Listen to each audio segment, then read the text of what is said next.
Yes, guys, how you doing? Welcome back to the Spurs Talk Show. I hope you're all happy and healthy doing the things you love. Sorry for the 5-minute delay.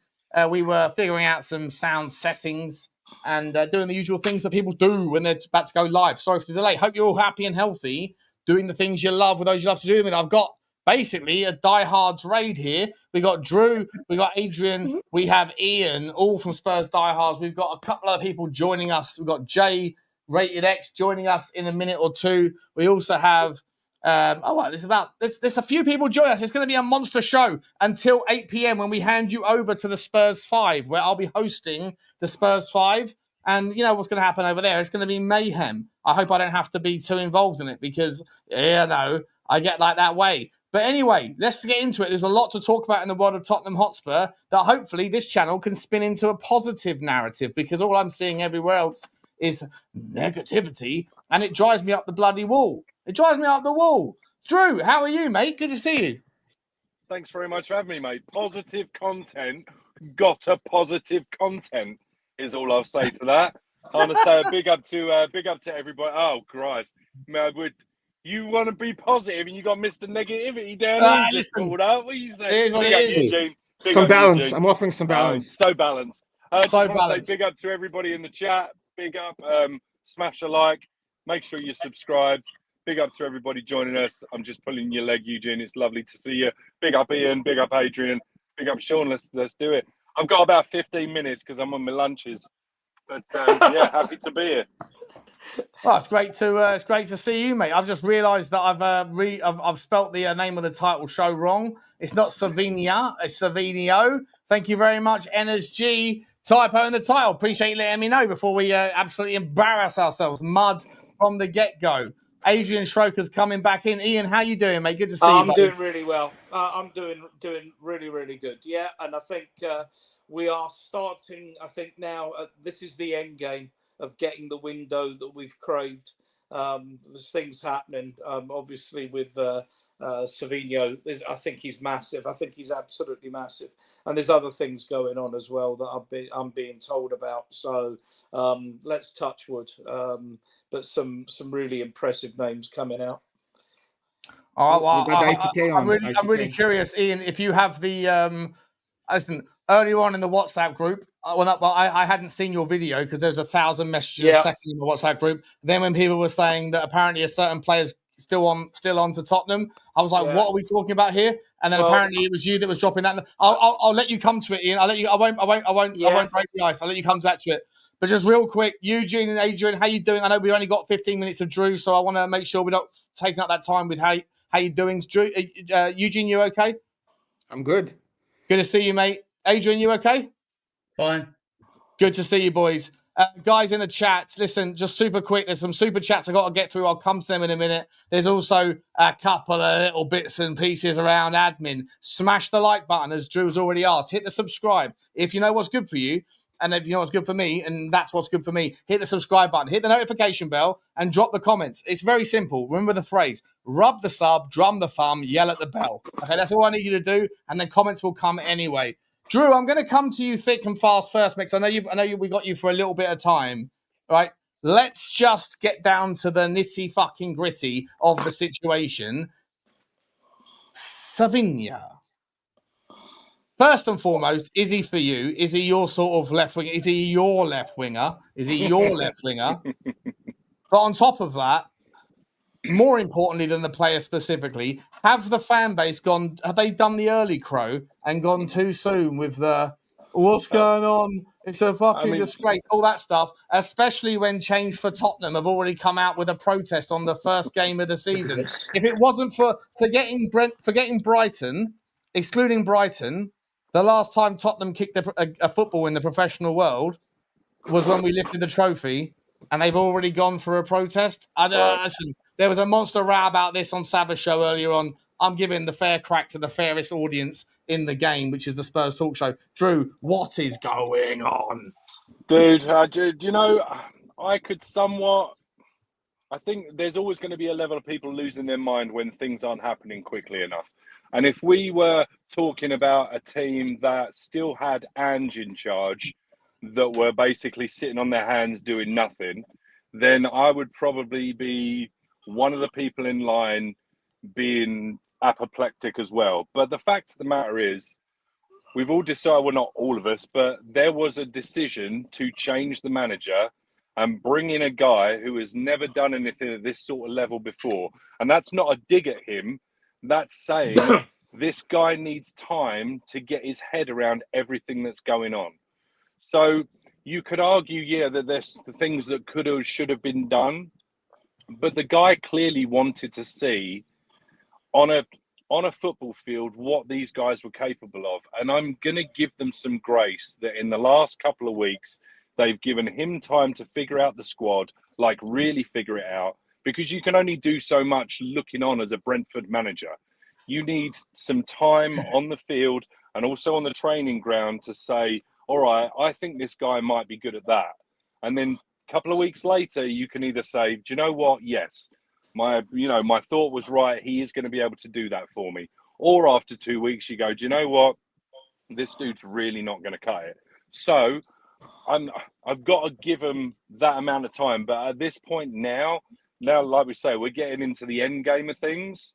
So I would expect that at this point, they've had enough time to really get their heads together and go, okay, you know what? We maybe can't do everything, but we can certainly do X, Y, and Z. So I would expect a couple of power moves, also including Savinho.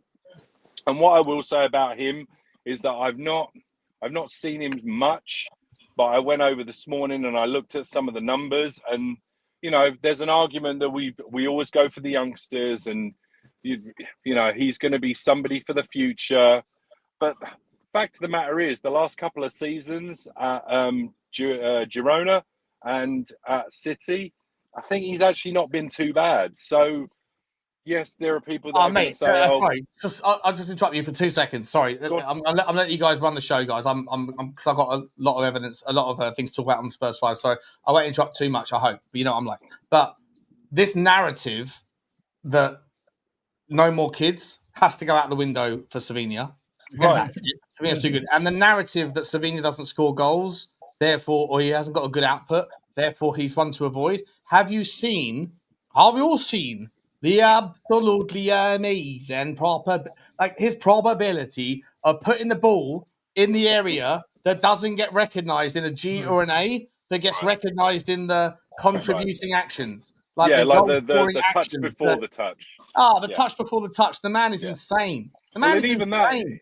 Even that, his last season in Spain, he had, I think, 19 GA, which, I think, yes, you can look at somebody and say he's a prospect, but there has to be an understanding that at some point, every now and again, a kid comes through who was a prospect when he was 16, 17.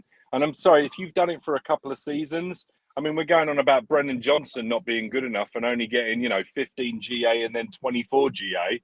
This guy was 19 years old in Spain, already doing, 19, 20 goals. So I think I don't think you can label him a prospect. I think you've got to label him something a little bit more than that. So yeah, I'm excited for him, man. I think it's going to be good. He's a needle mover. That's what this man is. He's a catalyst. He's a catalyst, Sean. He's not a consequence. There we go, Drew.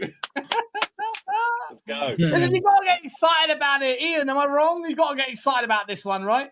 I'm excited about this one.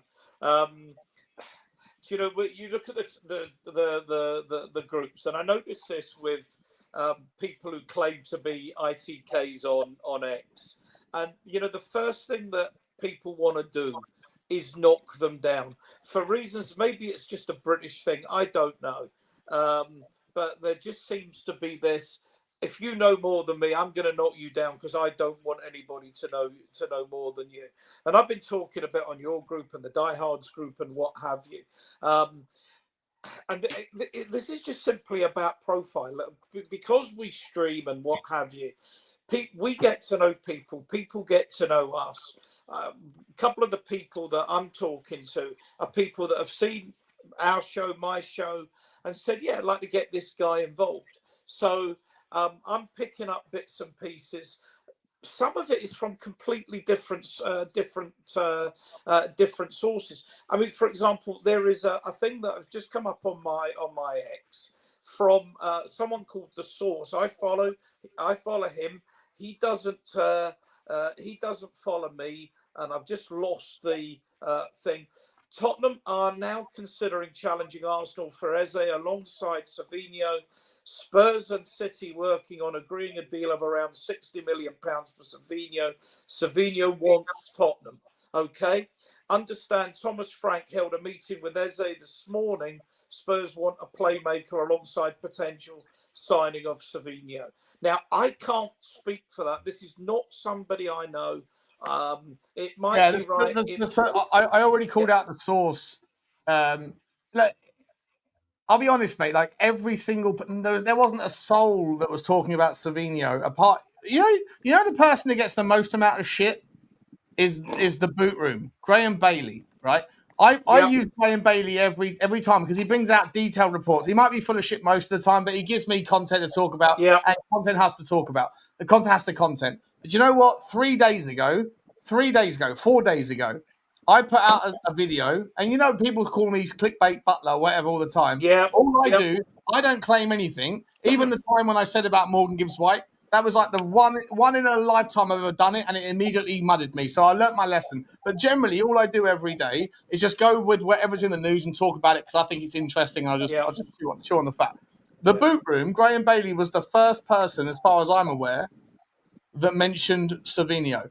And even I, who is shameless enough to go barrel scraping for content, for things to talk about, even I dismissed the Savinho links 3 days ago that first came out, not from Romano, not from Ornstein, but from Graham Bailey. And even I dismissed it. And I literally did this on a video. I said, there's stories out regarding Savinho. I'm not even going to bother, guys. You know why? No chance this happens, and you want to know why. Last time I checked, baby pigs don't fly.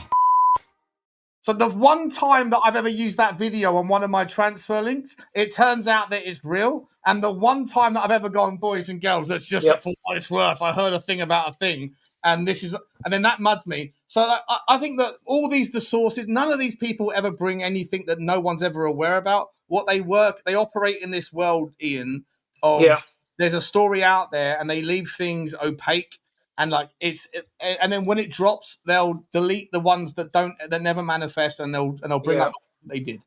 What I heard on Friday from one of my sources was that nothing happening over the weekend, but 2200 by Monday, things would have happened. I'm not here till 2200 on Monday. Now, I think there's two players apparently, but one of them was obviously Savinho, and that broke last night. There are other players I know, and I can tell you who we're looking at. There's one I can't talk about, but there are several that I can. One we've already spoken about before. I can talk about the midfield, and I can talk about the centre halves.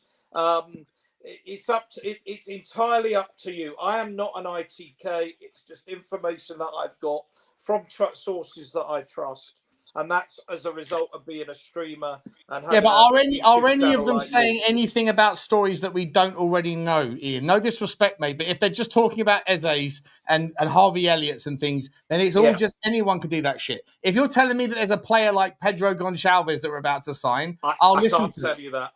Okay. If it's all just the same shit that's going around on various Give Me Sports or whatever, then there's it's all just nonsense. To me, it's all just. No, well, that's fair enough. But I mean, I'd certainly not heard the Savinho link until last night. If you'd picked that up, I only heard about that last night, and it was typical. We went an hour early on our show, and we just finished. I hadn't even got to my bed when that story broke last night, and we were off air. Yeah, I've got the story. I'll tell you how far away it was. Where how long ago was it?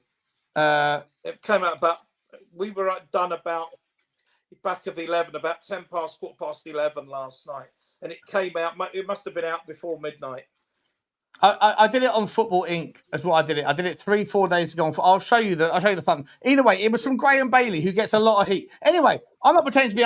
Listen, let's move on. Forget about the ITK stuff. Yeah. Ian, are you on board Savinho? Do you like him? Oh, 100%. 100%. I mean, and what's interesting is, you know, I listened into Sava's show this morning, and like, there's like 1 in 5 don't rate him. And it's like, what on what? You know what it is though with Sava? I called Sava out for this I went on his show this morning, and I called him out for this. I think that Sava has inculcated into his little audience because Sava's like, 5 days beforehand, he's like, it's a disgrace. Tottenham are a disgrace. Levy should be, hung, drawn, and quartered, all that sort of thing. And I think he's sort of he brings in people that feel that way. Yeah. And he tells everyone that they're right to think it's a disgrace. And then as soon as a bit of good news drops, he then pivots to this is something to celebrate.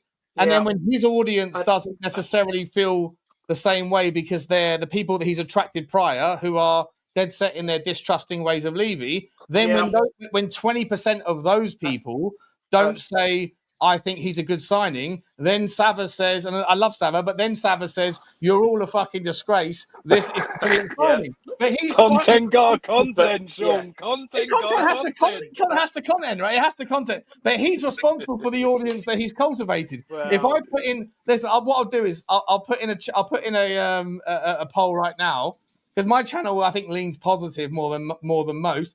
I'll put in a poll saying Savinho, yes or no. I know people are now they're gonna deliberately fuck the poll, but I genuinely think that most people in my chat would say 98% would say yes, okay with Savinho. The one thing I will say, and look, we've all been frustrated because we thought we had Morgan Gibbs-White 4 weeks ago, and then everything went bloody quiet. We get Palhinha, good player, but it's not £60 million. He's a free transfer for a year. It doesn't get people excited, albeit you're probably the biggest advocate for needing that, that number 6 in the team, Sean. There's not many advocated for that more strongly. But if you look at what the people around the club are saying, we don't just want signings. We want the right signings. And then, you've seen that meme, buy some fucking players. You don't want to just be buying players. We've been down that route. And Ndombele, Lo Celso, Savinho, ad-lib to fade. There are so many players we bought that have been turned out to be, under expectation. And we've seen enough in Kudos to think for 55 million or thereabouts, he's an absolute bargain. I think Palhinha is going to be an excellent signing. I think that Savinho will be a super signing, really, really high level. And on that left wing is a real. You're a disgrace. Yeah, okay.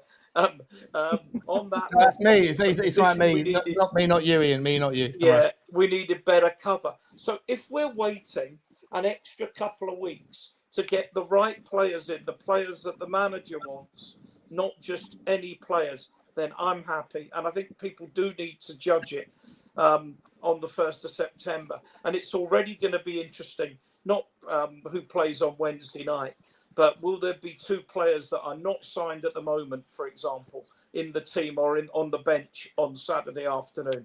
Funnily enough, Ian. Funnily enough, let me just before I come to Eugene and to Adrian, just want to show you guys this, right? So, this is what when I challenged Sava there. Obviously, Sava's not here to defend himself, but he'll be later on. It's a bit of fun. It's not, I love Sava to pieces. This is an example, right? So I'm not sure if you'll be able to hear this, but if I just bring this up on the screen and see what's going on. Where's the screen gone? Oh, there's the screen. All right. So I don't know if you've seen this, but let me play it for you. This is when the Savinho Bomba dropped today, and he's in the squad of PSG. Look at this Chinese kid having an absolute legend. Look at that vibe, bro! Absolute bomba, right? So I put up at this and saying when that Savinho Bomba dropped today, and he's in the squad for PSG. And then I'm not sure if you guys could hear that, but either way, Chris Cowling comes in and says, impossible. 22-man squad was submitted to UEFA last week, of which I said, before I knew the difference, Wait for my dancing move with some facts, Chris. To which I was told by We Are Tottenham TV, mudded. To which I found out by looking back at the other responses. This is fantastic, by the way. Scott, where is it? Sorry, let me go back. So here's the rest of the replies. That's not it. We're doing it. Everybody else said, can't have the squad. Love it.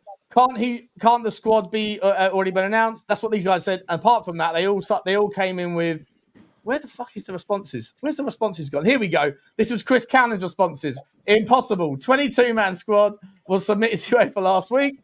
Way to kill my dancing move with some facts, Chris. What? Yes, you can actually. You can change it up to 24 hours. Would have to be signed by 12 p.m. tomorrow. It can be changed. Squad can be revised. So, you know what? Sometimes in life, you can have a little bit of fun. And then I have to, if I'm mudding Sava, then in equal measure, I have to mud Chris Cowlin. And in equal measure to that, I also have to mud a certain person named We Are Tottenham TV, Ben or Sim, who said I was mudded, but apparently not. The reverse mudding is on you, lads. It's on you. Because apparently the squad can be changed. So we can bring players in. Oh, We Are Tottenham TV. You know, mud backwards is dumb. Shout out to those boys. Big up to those boys. Well done. Big up. Eugene, what's cracking, mate? Is this man the man for you? No, he's not, is he? I mean, as you saw me in the WhatsApp chat, I just want to provide a different, I want to be a contrarian. As a player in isolation, good player. But I was listening to City podcasts, and they're saying what I'm saying is he has potential. His goal scoring is terrible. He makes wrong decisions. So for me, I'm just looking at our preseason. I'm looking at our front line. We lost Son. Johnson is going to be on the bench probably. We lost all these goals. Who's going to score goals? Savinho or Savio or both of them. They can. He can score maybe 3, 4, 5 goals. But he can. I don't see us scoring. Even if he's going to get some assists. Why do you think that Savinho can't create goals? He can create, but who's going to score? Like if we had a striker, if Richie leaves, we bring a striker who can consistently score. Okay, cool. Kudus is not a big goal scorer. Take care. See you, Drew. Hey, mate. Kudus is not known for goal scoring, right? He creates as well. He takes his man on. If we have Savio and Kudus on both wings, who's going to score goals? We don't have a goal-scoring 10. Our strikers are decent. So my concern is, looking at the preseason, how are we going to score? Like, that's my issue. I'm not doubting him as a player. He obviously has quality. But again, we need somebody who can score goals. And him and Kudus and Solanke, I just don't see us scoring 2 goals a game or 3 goals a game based on what I've seen so far. That's my issue. For 70 million, if we pay 65 mil for him. So who do you want instead? What winger do you want? Well, so what winger do you want instead that's realistic? So, I mean, again, it's tough to find a goal-scoring wings. But if you look at Lookman, for example, he's not a big goal scorer, but he proven he can score some goals. Fofana as well, not a big goal scorer, but at least he proven he can score goals. It depends on the price. I'm not going to sit here and tell you. Udogie, for example, Sean, right? Or again, I know I don't want to talk about Eze because it's been beaten to death. I'm afraid that with Kudus and Savinho, we'll have wingers who can take their man on and create chances, but we'll have nobody to score. That's my issue. Why? A fully fit Richalison scores more goals than, as much as I can't stand the guy. I can't stand him. He scores goals. When does he score goals? I mean, his top output was what? 12 goals? 13 goals? Yeah, but he scored. I can't believe I'm sitting here defending the Richalison, so I don't want to because I think the guy's absolute trash. But let's look at Solanke as a better example. Solanke last year was only not in the right place at the right time because he was asked to do things to help out under an Ange system that benefited Brennan Johnson. He got 15 goals in all competitions, thank you. Yeah, let's be fair. Let's do some math. If Johnson is going to come off the bench, he was our highest goal scorer, right? 17 goals. He's not going to get 17 goals. You don't think? I mean, first of all, you talk about Manchester City, but he was playing usually on the right on Manchester City. If you look at his goal scoring record when he's played on the left, it's significantly better. Granted, that wasn't in the Premier League, but I think he's got like a 1 in 3 goal assists when he's played on the left, not in on but the that's right. in Spain, Ian. Like, Hill looks decent in Spain. Like, I'm taking those numbers with a grain of salt. Again, I'm not saying he's a bad player, but all I'm saying is we lost Son's goals, and Johnson is not going to get 17 goals again coming off the bench. So we need somebody to step up and get those goals. And Solanke, yes, he'll do better. But I just don't see how our strikers will pick up slack, especially without the number 10 who can score. Well, so where are those goals coming from? That's my issue. Well, I'll tell you one thing. The last year, we were not creating anywhere from the second half of the season onwards. We weren't creating anywhere near enough chances.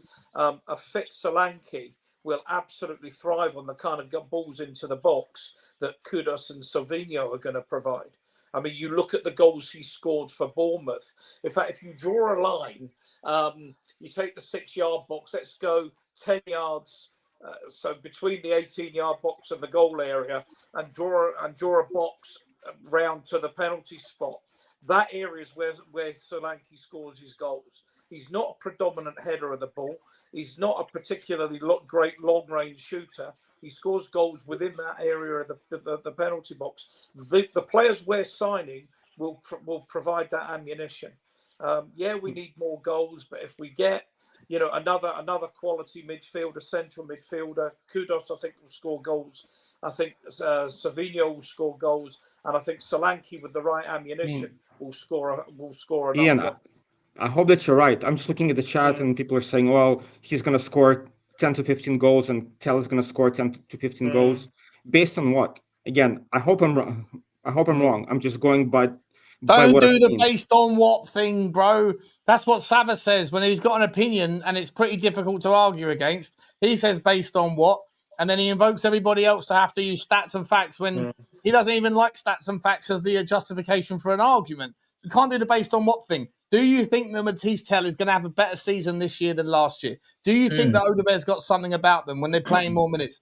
Do you think that Richalison, if he stays fit, and by the way, if the club do play to his strengths like what Tottenham Hotspur have done in previous years, where you actually shoehorn Savinho onto the left, where a left footer takes the ball to the byline. What does a byline winger do? They whip the ball in. What is Richalison very good at? The only thing he's very good at is getting his head on the nugget, right? So to me, like, this based on what bollocks is basically saying, I've made up my mind. It's very unlikely you're going to be able to convince me. I'm going to allow you to say stats and facts if that's your argument. And as soon as you give me stats and facts, I'm going to combat that by saying, I don't care about those things.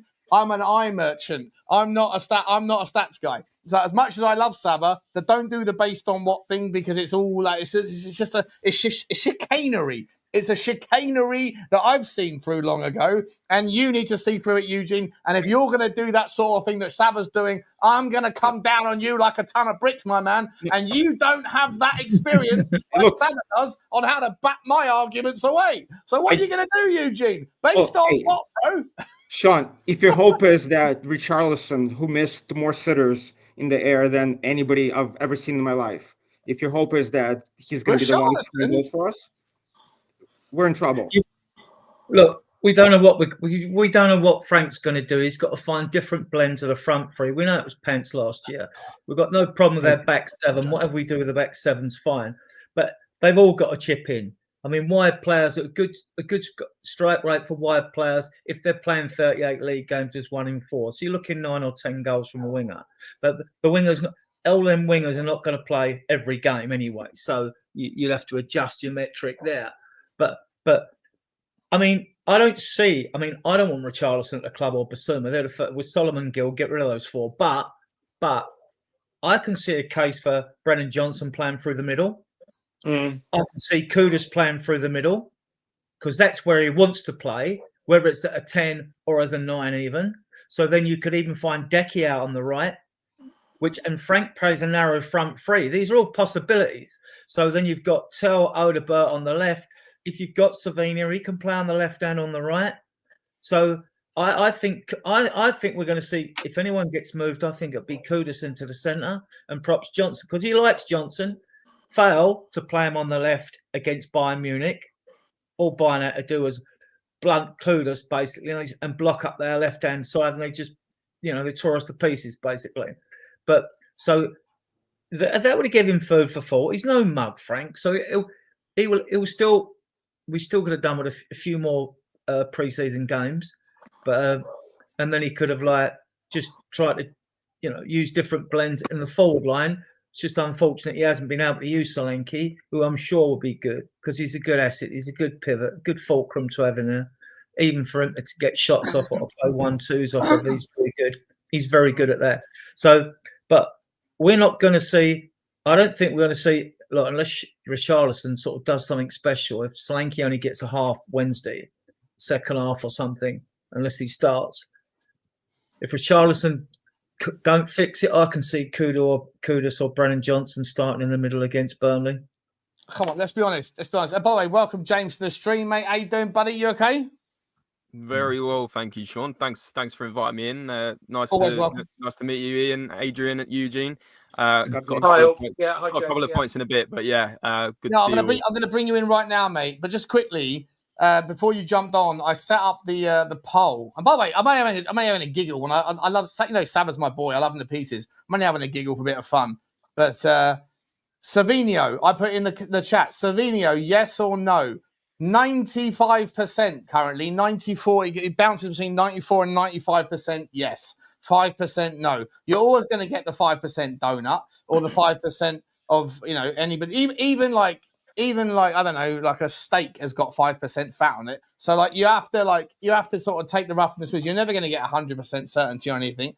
Whereas Sava says that 20% of his audience was against Savinho. I genuinely mean it. I think it's because he has cultivated an audience that likes to lean negative because that's what he talks. That's his narrative most of the time. And then as soon as a bit of good news drops, he expects everybody to flip into the positive at the second that he does. And when they don't, that's where you get the extra 15% from. This audience is probably slightly leaning more positive when positive news comes in. So 96% at the moment are saying Savinho, yes. 4%, 5% are saying no. I would just like to add before James come in that I am for Savinho because he is an upgrade on our wide players that don't score goals in that way. But I agree with you, Eugene. I mean, I've expressed concerns about wide players not scoring goals for 3 seasons now. We when we get wingers in, they should be. I've even sort of used a really terrible analogy saying, well, I don't care if we've got Messi on one wing and Ronaldo on the other. If they don't score goals, I don't want fancy wingers. I want wingers that score goals. I'd rather have a direct winger, an old Tony Galvin type, But the game is what it is now. So unless you can somehow find a goal scoring winger, then this Frank has got to sort this front three out. And he's been helped in this window, and he's going to get a lot more help than previous managers have got, even going back to Poch with 518 days without a signing. So yeah. 100%, mate. 100%. Listen, I don't want anyone in the chat to think that I'm going to crack a Sava or his channel. I'm not. I love him to pieces. I spend all my time on there as well. So it's just a bit of fun, bit of banter, and I just think it's worth pointing out, though. I do think it's a reality check that, I remember when we were talking on my channel a few months ago regarding Ange in and Ange out. Like the swing was violent. Like the days leading up to the final, the days leading after it, the swing was just absolutely obscene. So there's obviously a recency bias. It always affects everybody. Before I come to you, James, I want to ask you about Savinho, and then I'll also let you take the next question that leads us into the second subject, which is Eze or somebody else, maybe like a Harvey Elliott, because there's rumours out there, and I want to get your take on this, guys, regarding. Do you think that possibly Thomas Frank isn't that impressed with what he's seen from Johan Lang? Because I think there's a lot of evidence, and I think there's a lot of inference that you can take from his commentary. But before I get to any of that, James, and the boys. I'm just going to quickly run through some super chats, and I appreciate all the super chats from everybody as always. Please also smash the like, smash the subscribe, notification bells, and drop the comments. And in a minute, once I've done the super chats, I'm going to bring up the diehards chat and also Spurs related. And I expect every one of the 1,255 of you that are currently watching, amazing numbers, to at least just tap on, if you're on a computer, tap on the link. It will open up another tab, and then just hit the subscribe to the diehards and to Spurs related lads, because we're all one big family here, and everybody should be given the fair chance of access to the algorithm. So, but I appreciate you all. Let's go with the super chats. Hi, Sean. Emptied and ready to rock.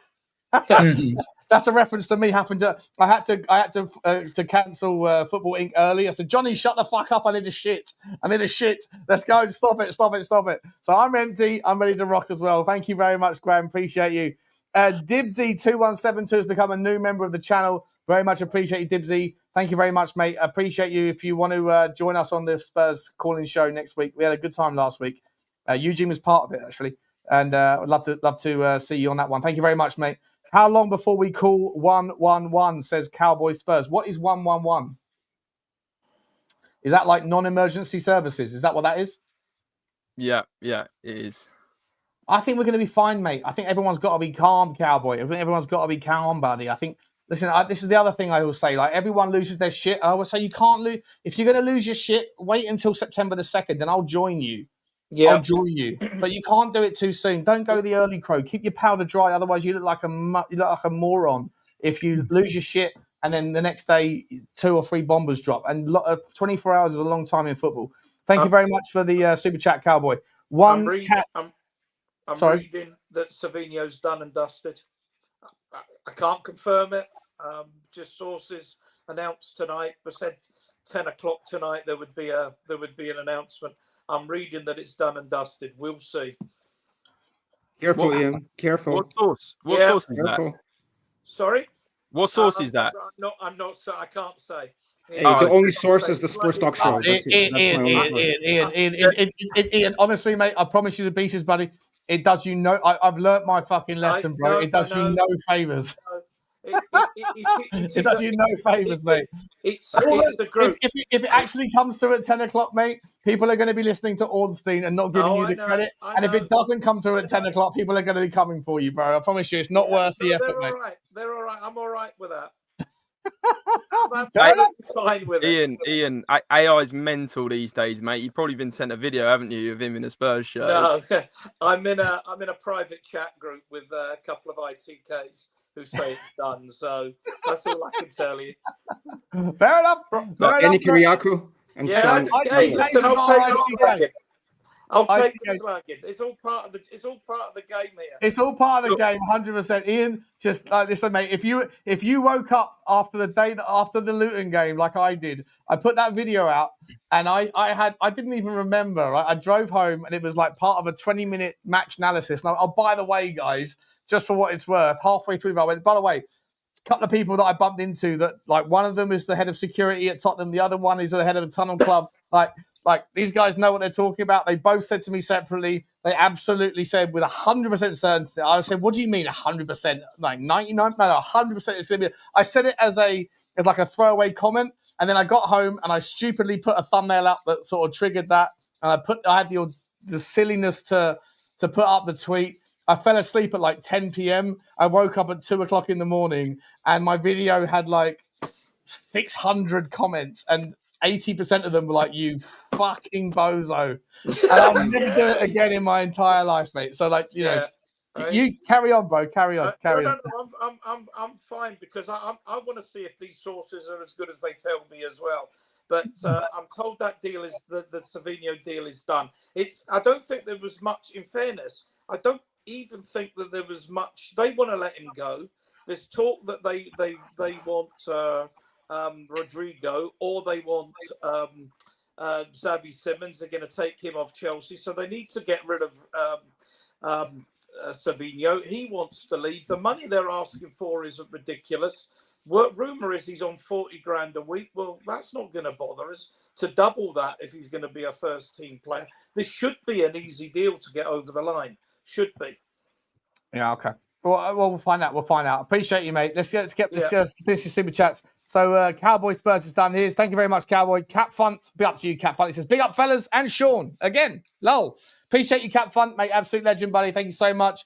Super sticker from Pure Coys. Big up, Nige. Choo choo. Appreciate you, my man. Very, very cool of you. Jason HPB6GX. I don't know why everyone's names coming up randomly, but he said, thank you very much. He says, if we get Eze and Savinho, then totally hats off to Levy and Co. for getting this done. That's what we love to see. A little bit of positivity on the Levy chain. Levy.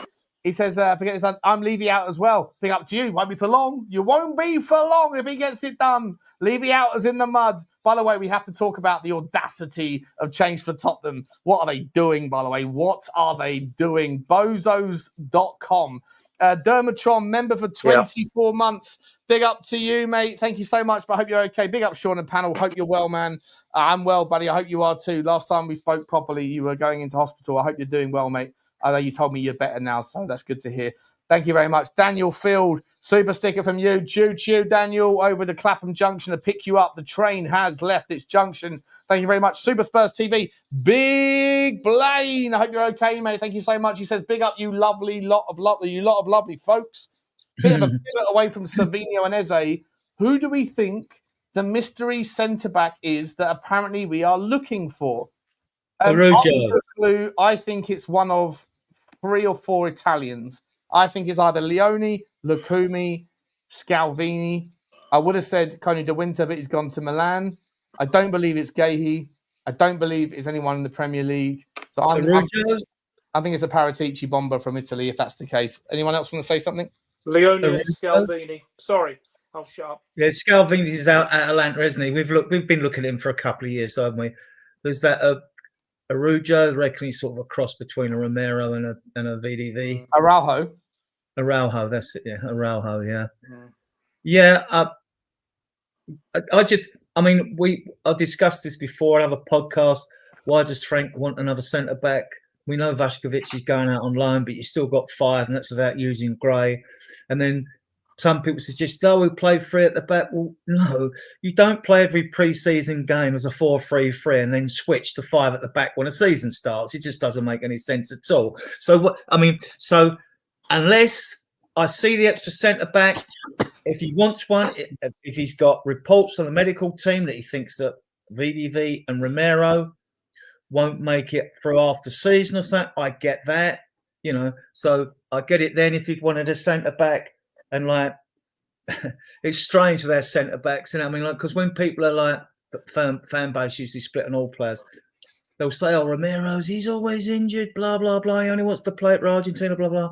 I get that. It doesn't make him a bad player just because you're injured. You're still the same quality player. But last season, he played 4,000 minutes. Not necessarily. VDV only played 1,000. No one complains about VDV. But they complain about Romero. Sometimes his fan base just tickles me a bit, Well, I don't really see why we want a centre back. To be honest, we've got priorities elsewhere. I'd rather get 2 more in midfield and go with that. The odd thing is we're looking at Leo. Is that how you pronounce it? I always get my pronunciations wrong. Who is 18? Leone? Leone, yeah. Sorry, Leone. Who's Glenn, yeah. And Scalvini, who's 21. Yeah, they're all kids. They're all kids. And we've got Vuskovic, who we're planning on loaning out. I don't. That's the bit I don't quite get. I can understand because the other name I've heard banded about is we're still really interested in Tyler Dibbling, but the view was that we would try and buy him with the money we got over, which we should have at the end of the window, and loan him back. Yeah, we're not going to sign Tyler Dibbling. Tyler Dibbling is a price based opportunity, but Southampton have raised it. That's a wing forward anyway. So, guys, let me just quickly sort of run through the rest of the super chats just real quick because there's quite a few, and I want to get back to the conversation, and I want to bring James in as well. He's been waiting patiently. But we'll come back to the conversation in a second. Appreciate you, though. Cap Funt says, Arsenal are preparing to bolster their forward line further by signing Eberici Eze for £60 million. I really hope that's not coming out of somewhere exceptionally important, Cap Funt, because for all I've heard, not from anyone I know, but just reading around, that Arsenal are losing interest in the Eberechi Eze story because of the price that they want. So Crystal Palace wants 68 million quid, and they want it with a majority up front, as according to the release clause that ends on Friday. So I hope you're not wrong. I hope you're wrong about that one, mate. But appreciate the super chat, Laron Deb. Big up to you, Laron. Appreciate you, mate. CA super sticker train. Choo choo. We're picking you up in Canada. Thank you very much, mate. Really appreciate the support. And from JB McCauley as well. Sky Sports saying City stating Savinho is not for sale. Yeah, listen, Sky Sports don't know. Like in the pecking order, Ornstein, Romano, Sky Sports down here. So I don't give a shit what they say. They don't know what the fuck they're talking about. But appreciate you, JB. Thank you very much. Phil Coy's choo choo to you. Super sticker as well. Fat Dad TV. Also a new member. Thank you very much, Phil. Thank you very much, Fat Dad. And also Talk and Ball. Colin, big up to you, mate. Member for 27 months. Wow, what loyalty. Bro, I appreciate you so much, man. Reach out to me, buddy. Can I get you on the channel as well? We need a 10. Just tuned in. Who you reckon? For me, here's the question. Well, actually, it's the second stage of the question. I'm going to go back to James. Big up, James. You've been waiting so patiently, mate. We started off with the Savinho story. So give us your take on that. But swiftly move into this narrative, because I think that there's some truth to the idea that when you conflate all of the little clips of comments from Thomas Frank from his various interviews, I think that what he's saying is he's unimpressed with Tottenham's processes. He doesn't think that that Johan Lang is like correctly identifying the players that he would want. So much so that Thomas Frank had to say, "I want Savinho," even though that wasn't probably on the radar. And so consequently, this notion around who do you want as a 10, I think that there might be legs to the idea that Thomas Frank doesn't want Eze. Because Eze is not really a passing 10. He's a dribbler. But his first thought when he receives the ball is to turn in the half space and to run at him, whether it's off the left or the centre. And I think you can make the argument with Kudus, with Tel, with Odegaard, with Johnson, and with Savinho, that what you really are lacking then in that forward line that's not a direct out-and-out 9 is a passer.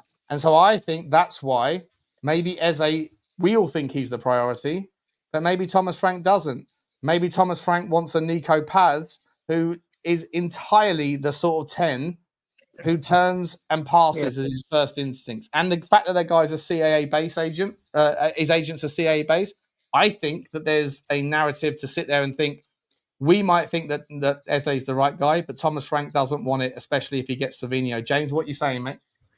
I think that's a good point. I think Nico Paz and El Canous may fit that mould a little bit more. However, I would still die on a hill to say that Eze is the man we should be getting. I've been saying it all summer on my channel. I think everything points towards Eze being a Tottenham player. But I just wanted to pick up, before I go on more about Eze and the number 10, just to Eugene, because honestly, the first thing I heard, Eugene, nice to meet you, but Lookman is a terrible shout. I'll tell you why. You said about the leagues. You said about, obviously, Brian Hill looking better in the La Liga or whatever else. But Lookman literally played in the Premier League and had 35 appearances for Everton and scored 1 goal. So that was 5 years ago, though, James. What are we doing here? Yeah, but I just genuinely don't believe Lookman is a Premier League player. I feel like you've almost answered your own point, Eugene. Like, I couldn't disagree with you more. Do better in Serie A, La Liga, or whatever a league it is. And I feel like there's better players that are more equipped to play in the Premier League. He's matured, James. He's grown up. I don't agree. I don't think Lookman would be my priority for instance. But I think Savinho, I don't think enough good things has been said since I've been here about him. I think he's a fantastic player. I just wanted to bring that up, and I think Savinho is a player that also I wanted to pick up on another point that Eugene said, and I think you're right in the sense that perhaps the reason why he doesn't get that output is depending on who he's playing with. However, you've got to look at our problem, and the fact that Solanke only scored 9 Premier League goals last season isn't just the fact that he's a bad striker. It's the fact that our wingers weren't providing enough good crosses and opportunities for him. And the fact that we need a more adequate number 10 in that position to play through the lines, to pick the ball up from midfield, turn over possession and create chances. And I think that's what we were lacking under Ange. Like, we didn't have the correct wingers and 10 to suit Solanke. So for me, I would say that Savinho would be a top signing and improves us massively. So that's just my point of Savinho. I think break it down how you will, but a goal contribution every other game is pretty good for a winger. You're not expected to score tons of goals as a left winger. So yeah, that's just my point on Savinho. But more to do with the number 10.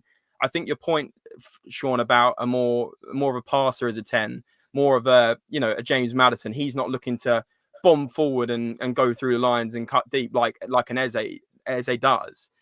But I also feel like Eze would work very, very well with a Kudus, with a Tel, with a Solanke, and I think they'd form a fantastic front four if it was Kudus, Eze, Savinho, and Solanke.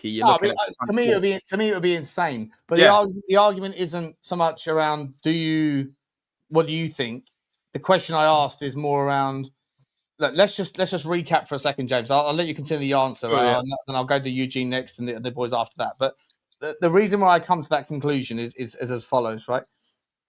Thomas Frank has said he's basically got here. He's got here, and he said, I used to do 10-minute meetings with the scouts and the training staff before and after training. Now that's an hour because these people don't know what I want. And I don't know what they want, and I don't know everybody yet. Even though he brought like 80% of his staff with him, but he's inherited a few others. But I think if you've got 7 people on your coaching staff, of which 6 of them you're already familiar with, or 5 of them you're already familiar with, you wouldn't mention that if you're talking about the 2 guys that are just going to be like learning on the job. When he says, I don't know them and they don't know me, he's talking about Levy, Vinay, and Rob McKenzie, and obviously Johan Lang and maybe Paratici. That's what I think he's saying when he's saying they don't know me, I don't know them. That takes time. I think he's also come out and said our systems for talent ID, I'm not going to go out and say they were better, but they were very, very good, which I think is a polite way of saying they're far better, like far better, and these systems aren't that good, right? So I think he's unimpressed with whatever offers he's been given. I think he's also come out and said, quote, we're in the market, but we're not just going to sign anybody. If I don't think the players are right, then I'd rather wait. Which when you tie that into the other things, he's saying, if I'm not being offered the players that I want, I'm not just going to get the guy that he thinks. I'm going to wait until we get on the right page and then they start listening to me. And then out of nowhere, Savinho's story pops up and Romano's tweet was basically saying, this one is Thomas Frank's first priority. I read into all of those different subsections of, I'm trying to read between the lines.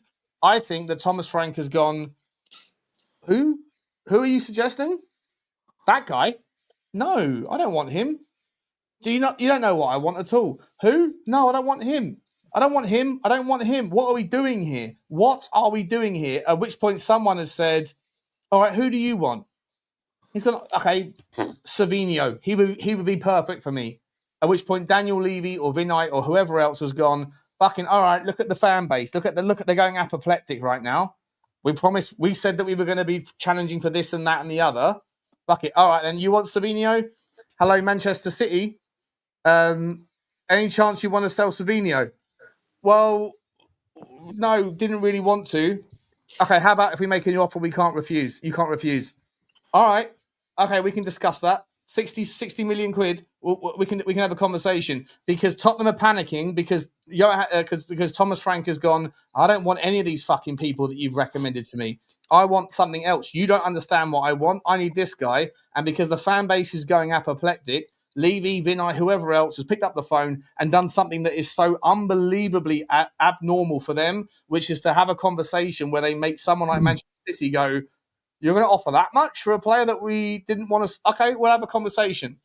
And so to me, my question is, if you can go along with my thought process there, does Johan Lang and Thomas Frank have an entirely different view around how and what they think Tottenham should be looking to acquire as talent? Because if that is if you will agree with me, that's a massive fucking problem. James, Yeah? sorry, mate. James, yeah, go on. Mate, I completely hear what you're saying. You know, there is perhaps a mold that Thomas Frank wants that doesn't fit the narrative of this fan base, right? Eberechi Eze, you know, you do your poll again, Sean. I'm sure 99% of the people in the chat will want Eberechi Eze, but perhaps when you take a step back and digest it, yes, perhaps Eberechi Eze doesn't fit the Thomas Frank mold of things. I just, for me, I find it hard to believe that a player, you know, Tottenham Hotspur love an investment, right? We love putting in a bid that we know we're going to get value out of, right? I mean, you could argue some over the years haven't been great, of course, but like, we're not a club that will go, yeah, bang, we'll put in 100 million. We're not Chelsea, we're not Liverpool, we're not Man City, are we? We're going to put in a bid for top 70 million on a player. I doubt we'll spend more than that this window on one individual player. And for me, Eberechi Eze, 68 million, you said it there, Sean, the release clause there, I think it's only active, again, I don't know 100%, but it expires soon, doesn't it? Friday, so apparently. For me, if you buy Eberechi Eze and you use him for even 5-6 months until Kulu or Maddison come back, right? And then maybe you play Eze on the left if that fits the narrative better. Surely it's an absolute no risk here. It's not a risk at all. You're buying a player that's worth £68 million that in a year, worst case scenario, is going to be worth 40 to 50. You're not going to lose money on a player like that. And so that's why I think it's a risk buying a different style of 10 now, because we've seen over the years when you buy a Richalison for 50, 60 million, you're unlikely to get more than 20 million back now. Or even you could argue Brennan Johnson, he's probably held his value better than Richarlison, but there's players over the years. Let's go and Ndombele. How much did we pay for him? 60 million. And how much did we sell him for? Absolute peanuts. So my point is the board will go for a player that looks good at the moment and will over time keep their value, because hopefully you'd like to think they've learned from their mistakes, no?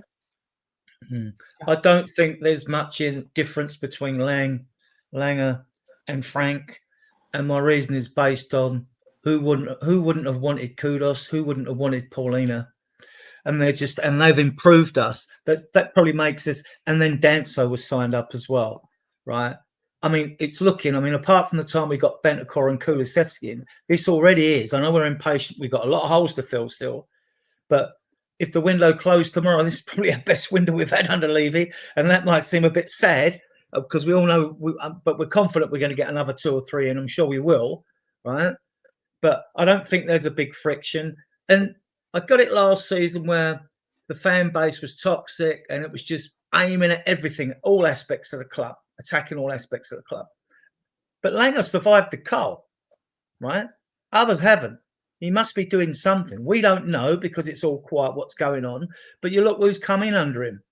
You know, those two have come in. VDV came in. So Adrian, I think that what he's been sensational. Sorry to cut you off. I think that no one can argue that Lang has done some brilliant work in identifying some superb young players. And I think that that's his remit, right? And with Paratici still caught up in some legal nonsense or whatever else, and that his contract's coming to the end or whatever, I think that that either the club or Thomas Frank has come in and gone superb, but I can't like, you can't spend another 100 million quid on 2 £30 million 18-year-olds and 2 £10 million 18-year-olds. One of those is a Berghvall, and one is, you know what I mean? You've already dropped so much money on Mathys Tel. He's the director of football. Directors of football liaise with the manager. You know, Johan Lang really capable of identifying a Savinho. Langer got Frank into the club. They're both Danish. They both were coaches at Dingby, not Brøndby. Dingby in Denmark. They both worked with young players that they worked together. They've known each other for a long time back in Denmark, right? Then Frank went on with Brøndby, didn't he? But that doesn't mean it in the last sort of 15 years. No, it doesn't. It could mean nothing. Gone off on his own trajectory. No, my point is that I think that Johan Lang is very good at finding the next potential. But right now, Tottenham don't need any more potential. I'm not saying they're bosom buddies. I'm just saying from the past, it looks like they did get on and just worked in a professional manner. I mean, whether they like each other or not is irrelevant as long as they're professional.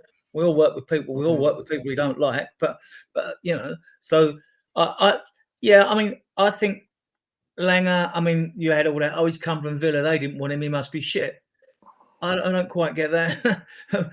Because you'd be judged on your performance, you know. He's got a lot of players out of this club. He's got a lot of players on loan as well. That's all part of his job, apart from getting players in and working with Rob McKenzie, the coach, and Max Leggett, who we got from Bayern Munich in as well, and the scouts.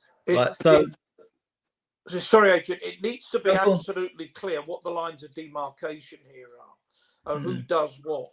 I mean, if it's one person that's dealing with, for example, scouting younger players, and for example, someone's responsible for recruiting players for the first team that are, dare I say it, no, I won't use that expression, Adrian, are ready to play first team football tomorrow. I think that's absolutely fine.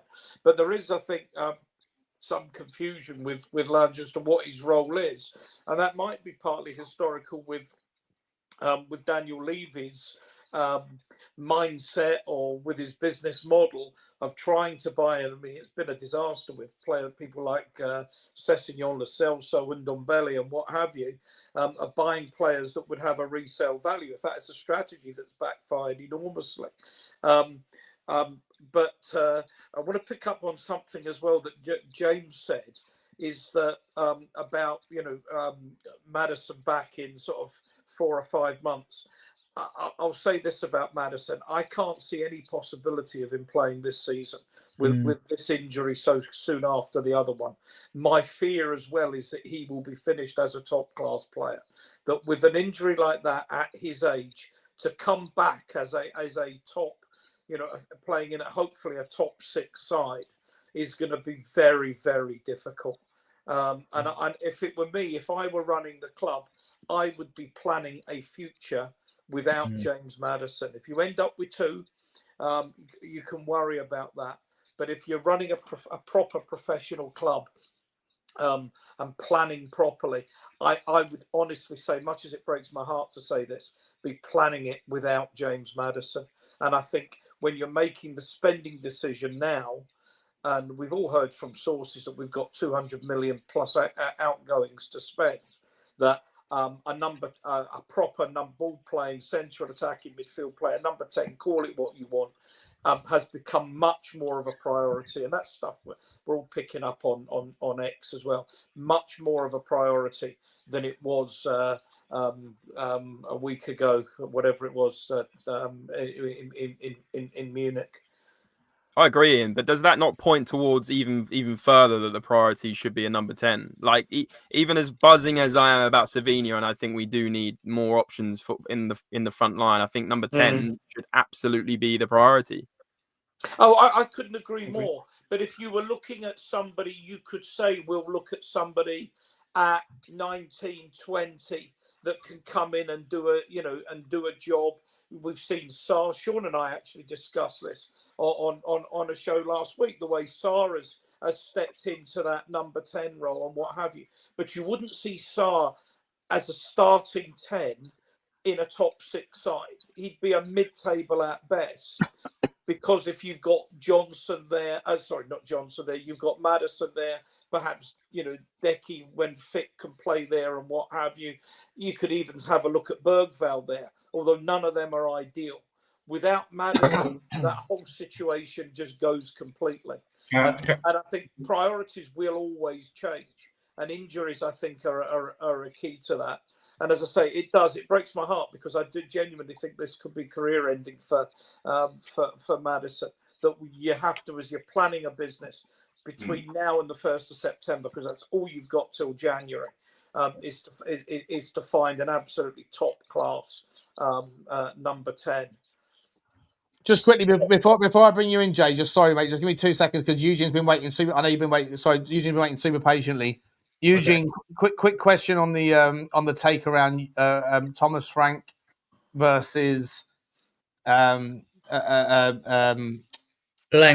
Johan Lang debate. Like, I might be reading too much into it. I'm very guilty of overanalyzing things, but like I said at the start, I just feel like there's a lot of noise that's being spoken about. I think that Thomas Frank is very careful with what he says, but to me, I think all of those little things when you put them in like, the sum is greater than the part sometimes. And I just think that the sum stands to me that I don't think that he trusts Johan Lang's talent ID yet.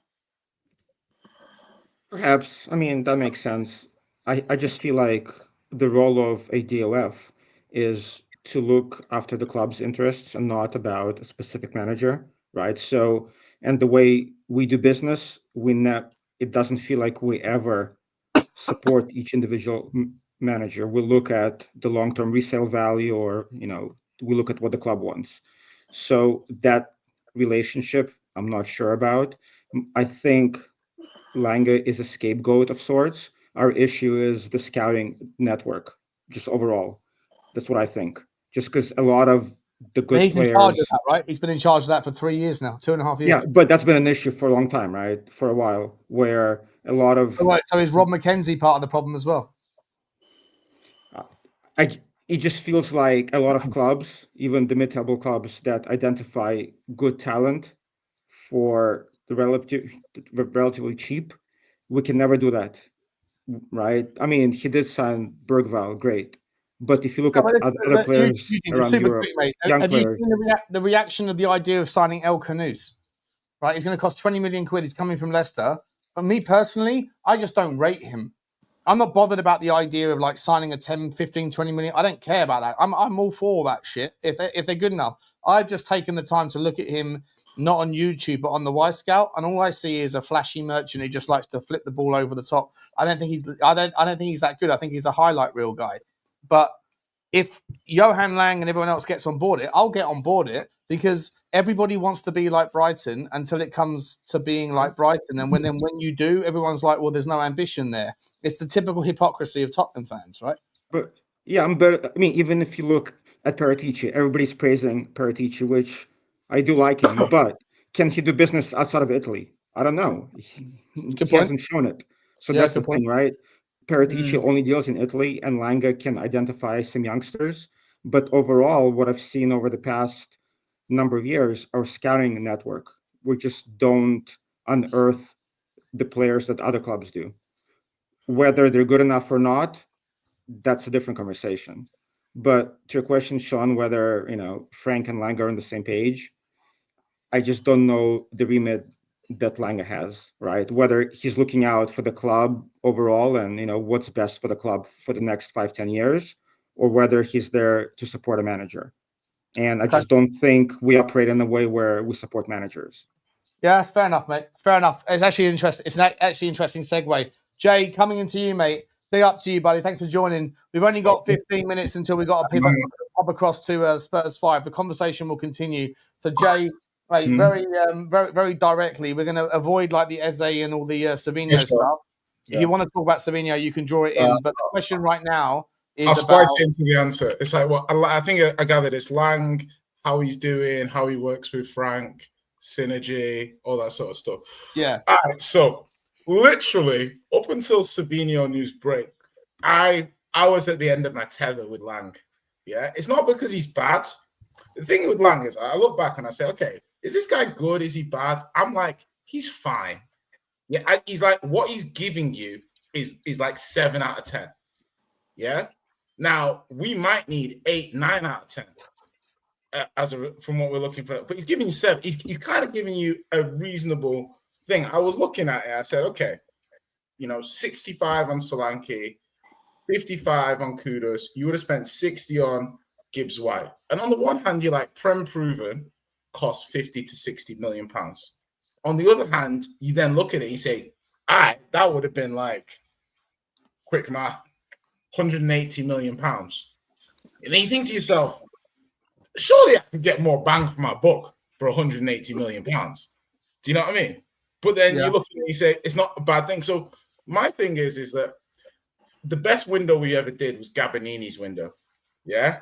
And it's very difficult to say Paratici's window or Lang's window. Who did we sign in Gabbanini? So we bought Van der Ven, Vicario, Maddison, Solomon on a free, and Johnson, and Valise as well. Okay. So that was his window, right? So that's the only window that Gabbanini was fully in charge for. So I'm like, to me, that was my favorite window because you bought, the Udogie came in that window as well, but we previously bought him. So we bought good players ready to go into the first team start, but it was quite creative. We had like someone from Italy, we had someone, the Maddison, we had Solomon on. It was quite an intelligently put together window while supplementing gaps in the team. I just feel like the last window, I don't like Lang's risk profiling. And what I mean by that quickly is he puts, I think, for a top team, we are a top team, whether people like it or not. The risk that he puts on our club is crazy to me. I'm like, okay, you buy Berghvall and Gray. You might think you need the homegrown aspect. However, buying 2 18-year-olds to be part of the first team squad to play, that's a hell of a condition that these guys absolutely kill it. Do you see what I mean? Again, this season, until he's about to buy Savinho, you've got Udogie, you've got Tel. Are you telling me we're going into the season with 2 20-year-olds? Whether or not they do amazing, is irrelevant, because the risk profiling to go into the season, that's crazy level of risk. Now you're buying Savinho. So I'm looking at your squad building. Did we need Tel? If you're buying Savinho and we had Udogie, you bought Tel. So now it's like, did we need Tel? That to me is bad squad building. Yeah, you're building the squad badly. The players I don't hate. A lot of the players you're buying, I may not have bought, but I can rationalize why you bought them. Yeah. You see what I mean? So when I look at Lang as an overall, I'm like, I don't know. The Savinho deal shows the benefit of not going too early. All the fans have been moaning about transfers, yeah? Everyone's moaning about transfer. If we got someone else in, we wouldn't have been able to get Savinho, yeah? Whether it's reactive, whether it's, you see the benefit now because other squads and other teams have bought players in that position. You kind of have a free run at the player. There's no one else around, yeah? You can close the deal. That's because you've waited this amount of time. Is it the best course of action? I don't know. I don't think so. But if at the end of the day you get the player, it comes across passive. But that's because we don't release a lot of information. So in the absence of the known unknowns. Wait, what? Wait, hang on. Wait. Are you talking about knowns, unknowns? There are known knowns. There are things we know. We also know there are known unknowns. I'm not going to torture everyone with the rest of it. No, exactly. There's known knowns and there's known unknowns. It's like Savinho now, yeah? The report said we've been talking about it from last week. So while everyone's killing the club for not doing anything, the club's going after players. They're trying to do stuff. And we don't know that they're trying to do stuff. And as a fan base, because we're, not me, because listen, I'm sunshine and lollipops, but a lot of other people are a little jaded, rightfully so, at how the club conducts business. So they're not going to give the club the benefit of the doubt. I get that. However, it doesn't mean that we're doing nothing. So in summary on Lang, I feel his approach is a little bit loosey-goosey for a top 6 team. But with the way he goes about it, you're not going to see the impact for a few years, which makes his job one of the safest jobs in the world. You can do your job, but you're not really judged on it for 3 years. In summary, I don't know. But to your point, Jay, it's like it makes the plan doesn't make much sense to me. As you said, why sign Tel if we're going for Savio, right? Why not go for actually a striker who can score goals now? I genuinely think, mate, Eugene, I know that the world in the YouTube space has made their mind up on Mathys Tel. I think it's wild, right? I think it's absolutely insane that he's going to become a player where those few people that have backed him to think that he might materialize in something, they're going to latch on, myself included, onto anything that he does well and celebrate it like he's a world-class player, because 80% of the fan base have latched onto the idea that he's useless and they're never going to give him the credit that he deserves. This guy is so polarizing, and he's like, it's almost like he's got one foot in the grave already as a Tottenham player, because the fucking fan base have made their mind up on someone who's 19 years old, all because he happened to come from Bayern Munich and because his previous owners and our current owners had decided to trade him at a certain price point. That shit doesn't exist. It's bonkers. Everybody should give that guy a fair crack, but no one will. I'm gonna have to celebrate him. It's almost like as Polo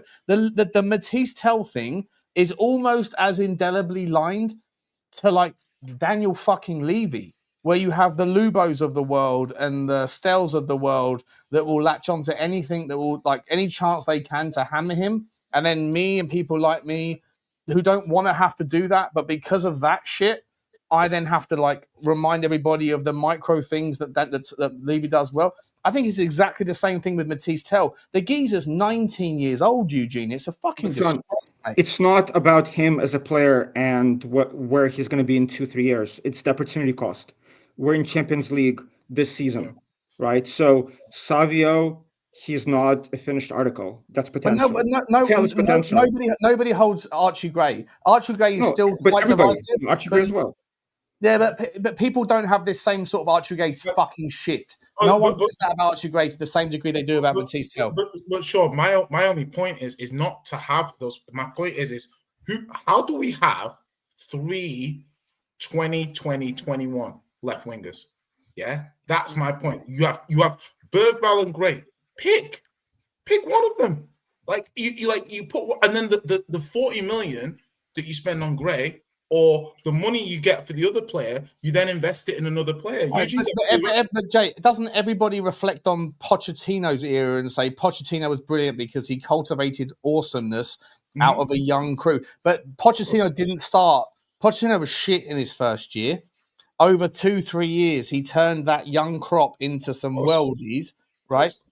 So doesn't every fucking oak tree start with an acorn or two? Absolutely, and you're right. I'm not trying to say we shouldn't have these players. I'm looking at the logic of how you're putting it together. I'll give Gray Berghvall a pass because, hey, like we've got a lack of homegrown numbers. In 2 years' time, these guys are going to be homegrown. I get the logic around it, and they can play first team in real time.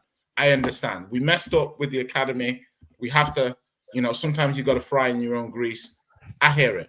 But for us to the next season come into a position where we have 2 20-year-olds and we were going to start the season kind of like that, it's like, no, that's to me, then it's like bad squad building because we're in the same situation again. And then you buy Savinho. So why do we have a 20-year-old, a 20-year-old, a 21-year-old, Mikey Moore, an 18-year-old? It's too much. Like we have 2 France under 21 wingers. Why? I agree. We've gone like it's from the sublime to the ridiculous almost with our youth. But I agree on that. In no way am I trying to critique the quality of Tel, the quality of Odobert, the quality of Savinho. I'm not talking about that at all. I think they can all be top players, but surely too much at the same time. Exactly, the development time even they need in order to get to where they need to be. There's not enough minutes for the 3 of them. From a logic point of view, now automatically, considering Odobert was already here and Savinho's coming, and we renegotiated the Tel deal, it's like he has to be fantastic for this deal not to be a stupid deal. Yeah. No, sorry, so quick, Adrian. Just want to clarify. I 100% with everything you've said there, Jay. And with you, Eugene, I think it's logical. I don't care where anyone lands as long as the argument they make is logical. I think you both make great points. I think you're absolutely right. We've gone too far into the youth market and we've now ended up with too many kids. And I completely agree with you. Sorry, Adrian. No, isn't it a fingers burnt issue? I mean, when Levy did finally put his hand in his pocket, we end up with Ndombele, didn't we, Lo Celso? You pay 100-odd million for them, probably another 100 million in wages for them and things like that, right? He got his fingers burnt, and then we start bringing kids in. I'm not so much blaming the recruitment team. We have failed much better in the transfer market recently. I mean, you've got Rob McKenzie, he is the chief scout, but Max Leggett is the first team scout as well. We got off of Bayern Munich. So you've got them scouts, and they will look at videos before either them or they send other scouts out to look at players. That's not the issue. The issue to me is the fact that, like, when Levy's got his fingers burnt, he goes out and gets Joe Rodon and players like that. So now we know our recruitment team they're probably stymied as well because, like, how much money are they being given to go and get someone in that the DOF wants or the manager wants as well? All I counter with is that I had this argument with Lubo earlier. He was trying to make a point, and in order to justify the point, he had to drop back 15 years into our history to make the point regarding Bale. And we've only got 5 minutes left, so I just want to capture James's final thoughts and Ian's final thoughts as well. A couple of minutes each, guys, and then I've got to go. Sorry, guys, because we're going to send everyone across to the Spurs 5. The conversation will continue. James, we're talking about. I mean, the conversation has pivoted into the youth strategy. I think it's a really relevant part here. Do you think we have gone too far into the world of youth? Yeah, I think Jay's point was really clear. I'd describe it as the spread of our squad. Like we've focused too much on the wingers. Maybe now you could basically pick 3 wingers each side, and we've still got that hole in the middle. We still haven't got the number 10, which is why I've said it on my channel. I've said it on here already. Like number 10 for me is the most important, and I can see why people think that instead of buying Savinho or permanently buying Tel, it would have made more sense to get a 10 or another striker. And I think there's certainly an argument for a second striker, especially as some of the youngsters are being loaned out. And I think there's definitely 100% a need by the end of the week to get a number 10. So yeah, my concluding thoughts are we are not the finished article right now, but we are not too far off. I think 2 or 3 signings before the end of the window is what we need here. 100%. Listen, guys, just quickly, whilst I've got here in front of me, there's 1,350 people here. Absolutely insane, by the way. We are going to be moving across to Spurs 5 in 5 minutes. I'm hosting over there. But if you are watching and you haven't already, then please do subscribe to James. There his link is right there. All you got to do is tap the link. It will open up a tab. And then you can just smash the subscribe to James. He's a great guy. Love him to pieces. I'll be on his channel next week, or this week even. Later this week. So please do show him support. Thank you, James. Appreciate you.